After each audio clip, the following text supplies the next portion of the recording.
여러분, 지금 우리가 목격하고 있는 건 단순한 기술의 진화가 아닙니다. 스마트폰 이후 가장 큰 변화의 물결이 몰려오고 있죠. 안경 하나가 세상을 바꾸려 하고 있어요. 현실과 가상을 넘나드는 새로운 시대, 그 문턱에 우리가 서 있습니다. 지금부터 그 이야기를 시작해볼까요? 보통 안경이랑 똑같이 생겼는데 말이죠. 여기엔 AI가 들어가 있어요. 내년쯤이면 이런 제품들이 시장에 엄청나게 쏟아져 나올 겁니다. 현실 세계의 90%와 가상 세계의 10%를 아니면 그 반대로도 자유롭게 조절할 수 있는 시대가 열리는 거예요. 삼성이 만약 이 시장에서 선두주자가 되고 싶었다면 조금 늦은 감이 있죠. 하지만 과거처럼 빠르게 따라잡는 전략을 쓴다면 아직 늦지 않았습니다. 왜냐고요? 아직 아무도 정답을 모르거든요. 어떤 방식이 성공할지, 소비자들이 무엇을 원할지 모두가 추측만 하고 있을 뿐이에요. 메타가 레이벤, 오클리 같은 브랜드들과 손잡은 이유가 뭘까요? 패션으로 먼저 시장에 접근하려면 원래 안경을 만들던 회사들과 협력해야 했던 거죠. 정확히 말하자면 2021년에 시작된 건 레이벤 스토리즈라는 제품이었어요. 그땐 메타라는 이름도 없었죠. 그 제품은 사진이랑 동영상 촬영 기능만 있었고 AI는 탑재되지 않았습니다. 그로부터 2년 뒤에 나온 게 레이벤 메타였어요. 여기서 주목할 점은 레이벤이 앞에 붙었다는 거예요. 그때까지만 해도 메타는 보조적인 역할이었던 셈이죠. 그런데 자신감이 생기니까 이번엔 디스플레이를 추가하면서 순서를 바꿨어요. 메타 레이벤 디스플레이로요. 이제 메타가 앞에 오면서 주도권을 확실히 가져간 겁니다. 그럼 이전 제품인 레이벤 메타와의 가장 큰 차이는 뭘까요? 디스플레이가 있느냐 없느냐의 차이입니다. 제가 지금 쓰고 있는 게 바로 레이벤 메타예요. 일반 안경처럼 보이시죠? 겉모습은 똑같습니다. 하지만 카메라가 달려있고 AI가 내장되어 있어요. 카메라와 AI를 활용하면 평소에 어떤 일들을 할 수 있을까요? 한국에서는 제한되는 기능이 있긴 하지만 미국에 가면 제가 보고 있는 대상을 AI에게 물어볼 수 있습니다. 크리에이터들은 인스타그램에 자신의 계정을 연동해서 라이브 스트리밍을 할 수도 있어요. 제가 바라보는 장면을 실시간으로 방송할 수 있다는 얘기죠. AI 기능 덕분에 날씨나 날짜 같은 기본적인 질문도 물론 가능합니다. 하지만 진짜 중요한 건 한국을 벗어나 미국에 가면 뭐가 되냐는 거예요. 제가 지금 보고 있는 걸 직접 물어볼 수 있거든요. 메타야, 내가 지금 뭘 보고 있니? 라고 물으면 지금 앞에 한 분이 앉아 계시고 스튜디오 안에 계신 것 같습니다. 라고 대답해요. 메타야, 지금 내가 보는 걸 영어로 번역해줘? 라고도 할 수 있죠. 기존에 우리가 챗GPT에 물어보던 것들의 일부를 이제 음성으로 주고받으면서 안경을 통해 처리하는 겁니다. 집에 스마트 스피커 하나쯤은 있으실 거예요. 알렉사일 수도 있고 구글 어시스턴트일 수도 있고 KT 진이나 네이버 클로바일 수도 있어요. 대부분 집에 하나씩 있을 텐데 거의 안 쓰시죠? 왜 그럴까요? 답은 간단합니다. 멍청하니까요. 제가 물어보는 질문에 제대로 답변도 못하고 몇 번 시도하다 보면 내 발음이 이상한가 싶어집니다. 제가 말하는 걸 제대로 알아듣지도 못하고 이해도 못해요. 게다가 가끔은 내가 물어보지도 않았는데 혼자 떠들어대서 무섭기까지 하죠. 그게 우리가 알던 인공지능의 모습이었어요. 그런데 갑자기 챗GPT가 등장했을 때 사람들은 충격을 받았습니다. 이게 정말 AI가 생성한 답변이 맞나 싶었거든요. 거기다 철자를 틀리게 써도 문법이 엉망이어도 AI는 알아듣더라고요. 제대로 말해도 못 알아듣던 기존 AI를 보다가 잘못 말해도 알아듣는 AI를 만난 거죠. 그러니까 사람들한테는 엄청나게 큰 충격으로 다가왔던 겁니다. 생성형 인공지능의 등장이 그 정도로 임팩트가 컸어요. 그전까지 메타나 구글은 이 시장을 스마트 글래스라고 불렀지 AI 글래스라고 부르진 않았어요. 증강현실 글래스라고 했죠. 왜냐고요? 우리가 늘 원했던 건 현실을 3D 그래픽으로 증강시켜서 보여주는 거였거든요. 그땐 AI가 제대로 작동하지 않았으니 AI는 고려 대상이 아니었던 셈이죠. 그런데 갑자기 AI가 잘 작동하기 시작했어요. 처음엔 텍스트로만 가능했는데 어느 순간부터 음성으로도 주고받을 수 있게 됐습니다. 비전 기능까지 추가됐고요. 음성 인식이 너무 잘 되더니 갑자기 시각 정보 처리까지 되는 거예요. 제가 가진 시각 정보, 청각 정보, 제가 말하는 목소리의 맥락까지 실제로 주고받는데 지연도 거의 없어요. 그래서 AI 글래스로 이름이 바뀐 겁니다. 지금 가장 핵심은 여기 달린 카메라예요. 이 카메라로 제가 보는 시선과 시각 정보를 AI에게 전달할 수 있게 됐거든요. 제가 지금 가지고 있는 레이벤 안경은 헤이 메타라고 불러야 작동합니다. 시작할 때 이렇게 특정 명령어가 필요한 이유는 그래야 AI가 대기 상태로 전환되기 때문이죠. 안 그러면 우리의 모든 대화를 항상 듣고 있다는 뜻이고 그건 프라이버시 문제가 심각하잖아요. 그런데 매번 대화할 때마다 헤이 메타, 몇 시야? 헤이 메타, 날씨 어때? 이렇게 하는 건 불편하죠. 그래서 헤이 메타로 한번 활성화되면 일정 시간 동안은 계속 듣기 모드로 유지되는 겁니다. 사실 이게 기술적으로 불가능했던 건 아니에요. 할 수는 있었는데 배터리 소모나 실제 사용성 측면에서 지속적으로 켜놓을 필요가 있었냐의 문제였던 거죠. 지금도 사실 계속 켜놓고 듣게 만드는 건 가능합니다. 하지만 배터리를 영원히 쓸 수 있는 기기가 아니다 보니 핵심은 배터리가 유효한 상태에서 최대한 오래 사용할 수 있도록 만드는 거예요. 그러려면 적절한 순간에만 작동하도록 설계해야 하는 거죠. 그러다 보니 중간에 끊기기도 하는데 요즘 나온 음성 모드는 지속 시간이 정말 길어요. 거의 실시간 AI와 대화하는 수준이에요. 안 끊깁니다. 1분에 한 번씩 말해도 계속 듣고 있고 3분에 한 번씩 말해도 여전히 듣고 있어요. 그런데 이게 안경에 들어올 때는 좀 달라집니다. 왜냐면 안경은 배터리가 작거든요. 보통 스마트폰에는 5000mAh 용량의 배터리가 들어가죠.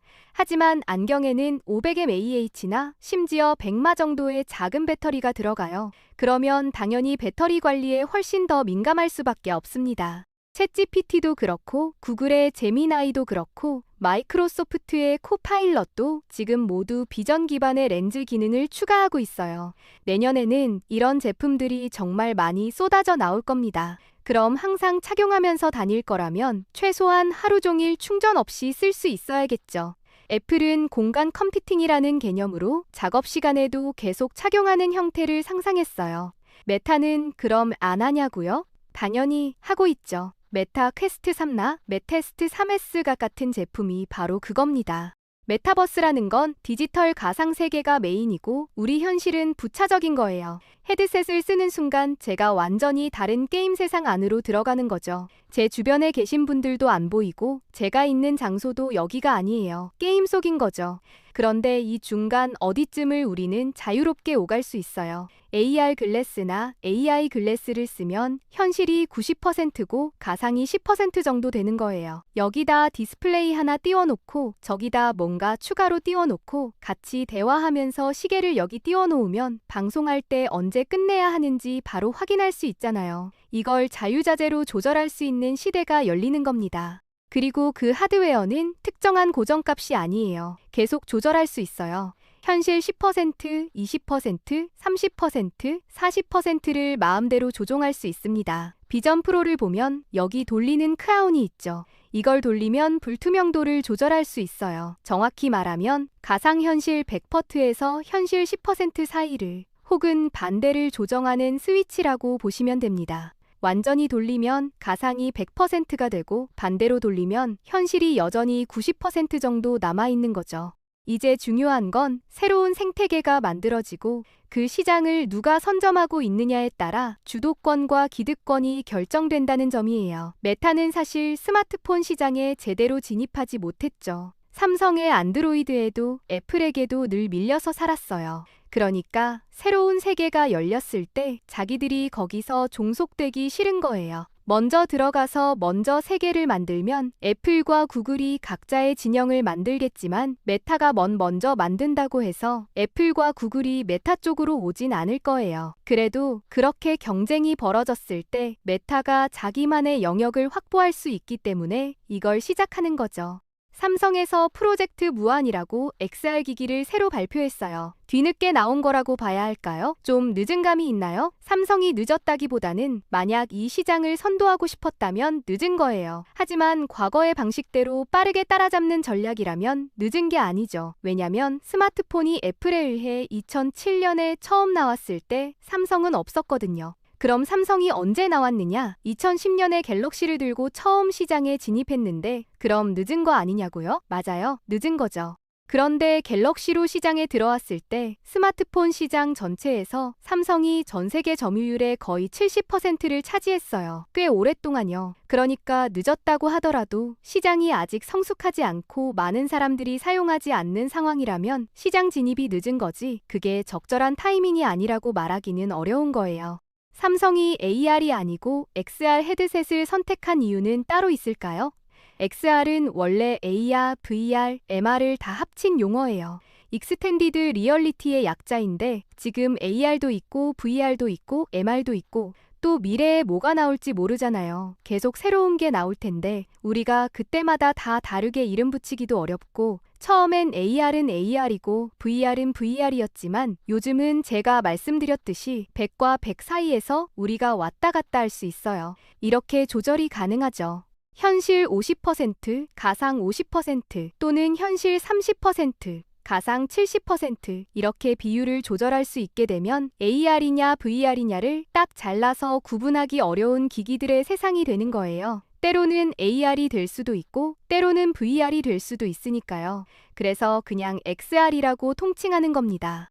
처음 시작은 구글 글래스를 만들고 싶었어요. 레리 페이지가 그거에 대해 굉장히 관심이 많았거든요. 세르게이 브린도 이걸 너무나 하고 싶어 했는데 구글 창업자들의 프로젝트가 실패했어요. 기술적인 문제도 많았고 당시에 프라이버시 이슈를 비롯한 여러 문제들이 있었죠. 시간이 지나니까 이제 다시 해도 되는 시기가 온 거예요. 이제는 괜찮겠다 싶은 거죠. 그런데 보니까 여기도 운영체제 주도권이 필요한 거예요.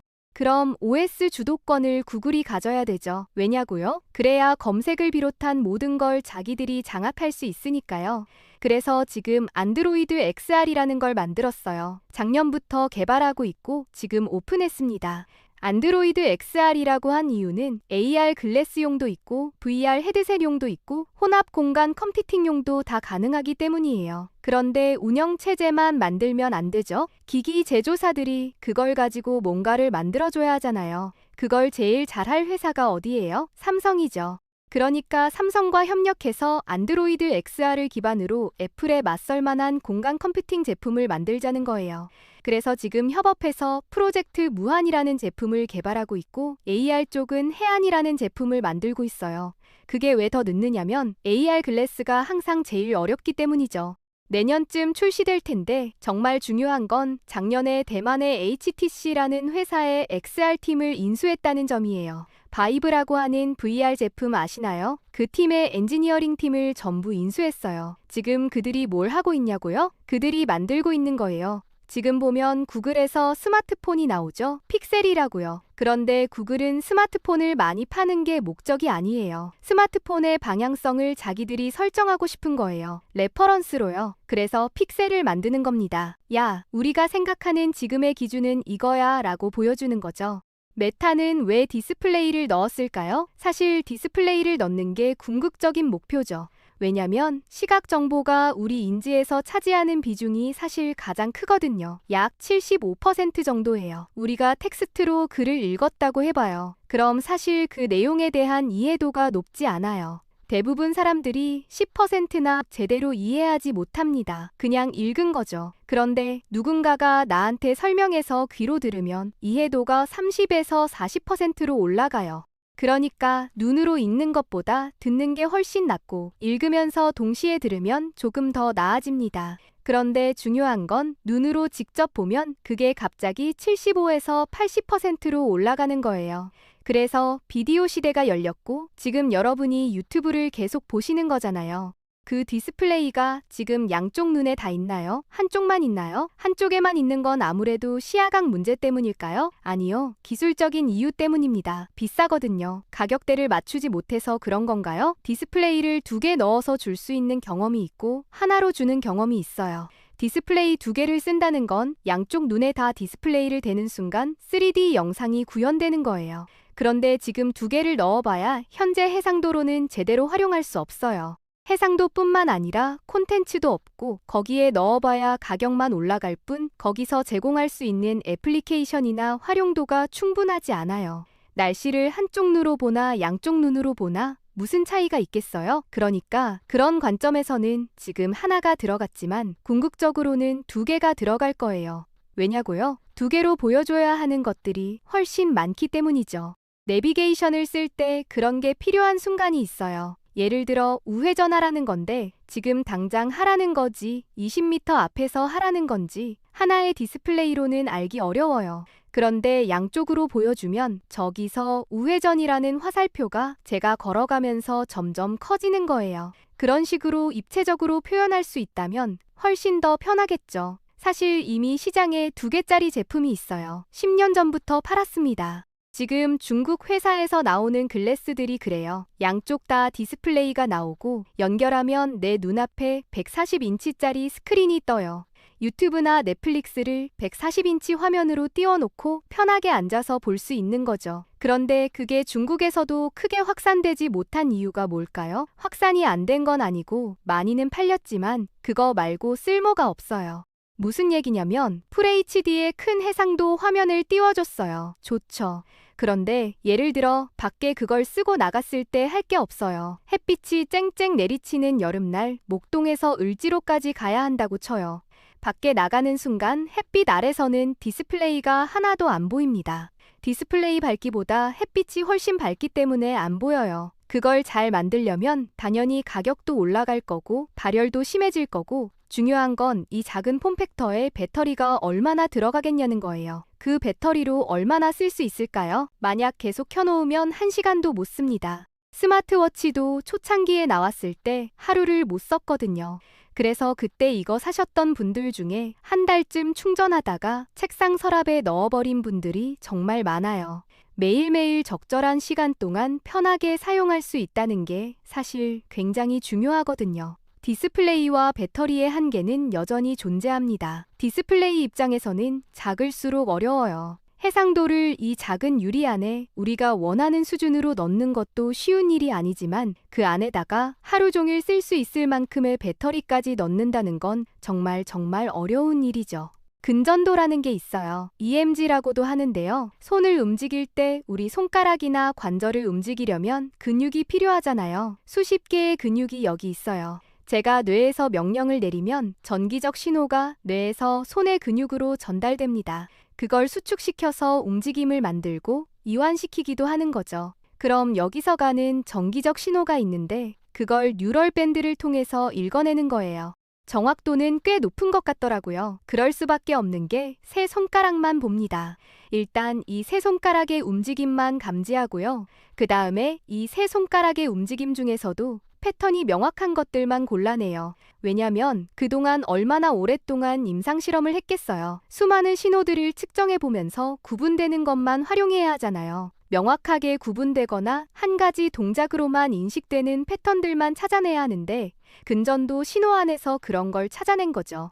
비전 프로와 비교해서 밴드를 끼고 하는 게 더 정확도가 높지 않을까 생각하실 수도 있는데 둘이 많이 달라요. 비전 프로는 엄청나게 정확하다고 보시면 돼요. 왜냐면 우리 눈이 움직이는 속도는 그 어떤 것보다 빠르거든요. 정말 빠릅니다. 예를 들어 비전 프로에서 가끔 오류가 나는 게 웹브라우저를 보다 보면 쳐다보는 순간 그게 하이라이트가 돼요. 그리고 손가락을 움직이는 순간 선택이 되는 거죠. 근데 우리 눈이 얼마나 빠르냐면 이걸 쳐다보고 선택 버튼을 누르는 동시에 내 눈은 이미 다른 데로 가고 있어요. 그럼 선택 영역을 벗어나 버리기도 합니다. 그래서 그런 것들을 개선하고 있는 중인데 애플 비전 프로는 고해상도 가상 환경 안에서 다양한 정보들을 빠르게 선택하고 제어해야 하니까 눈동자 추적이 최적일 수 있어요. 반면 이런 스마트 글래스는 바깥 현실 세계에 있으면서 어디를 정확하게 찍어야 하는 게 아니잖아요. 그냥 선택만 하면 되고 클릭만 하면 되고 좌우로 움직이기만 하면 돼요.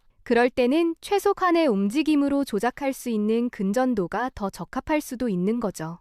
애플 스마트 글래스가 나중에 나오면 애플도 결국 근전도를 활용할 확률이 높겠네요. 예를 들어 애플워치의 밴드를 활용하는 방안도 생각하지 않을까요? 아무래도 근전도 센서 같은 경우 초기 제품이다 보니까 굉장히 민감해요.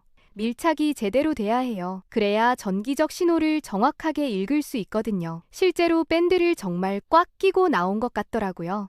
그런데 보통 시계는 덥고 답답하면 좀 느슨하게도 하고 그래야 하는데 아무래도 이 두 가지를 지금 동시에 만족시키기는 좀 어려워요. 시간이 지나면서 아마 당연히 통합될 거라고 봅니다. 다만 주사용 손, 그러니까 저는 오른손잡이임에도 불구하고 시계를 왼쪽에 차잖아요. 근데 제어는 주사용 손으로 하는 게 사실 훨씬 더 편하거든요. 왼손보다요. 그러니까 이건 아직 사람들이 학습하고 익숙해져야 하는 부분이라서 아직은 뭐가 완전히 지배적이 될 거다 또는 뭐가 모든 걸 대체할 거다라고 말하기는 어려운 것 같아요. 분명한 건 이 모든 것들이 계속 결합되면서 멀티모달로 발전해 갈 거라는 점입니다.